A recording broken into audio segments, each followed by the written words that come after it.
এই জায়গাটা খুবই সুন্দর। দেখেন প্রকৃতি এই জায়গায় তার আরেকটা সৌন্দর্য আমাদেরকে মেলে ধরেছে। এই জায়গাতে যে শাপলা ফুল, এই বিলটা এটা নিচু ধানি জায়গা, এই যে শাপলার কলিগুলো আস্তে আস্তে ফুটতেছে। হ্যাঁ, এই তো শাপলা ফুলবে আর কদিনের মধ্যেই শাপলা আসবে আর পানিতে জমে গাছগুলো দেখতে আরও সুন্দর লাগতেছে। আমরা যদি একটু দেখি এই জায়গাটা, যদিও ওই যে দিকটা গাছ লাগানো, এই যে লাল রঙের বেড়া, এটা আসলে একটা রাস্তা। এই লাল রঙের বেড়াটা হচ্ছে রাস্তার দুই পাশে আমাদের বর্তমান মাননীয় প্রধানমন্ত্রীর যে বৃক্ষরোপণ কর্মসূচি চলতেছে তারই আওতায় এই গাছগুলো এই রাস্তার দুই পাশে একদম অনেক দূর পর্যন্ত লাগানো হয়েছে।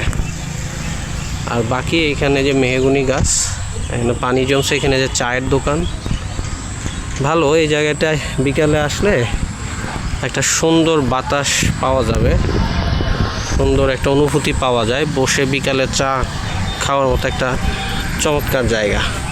ধন্যবাদ।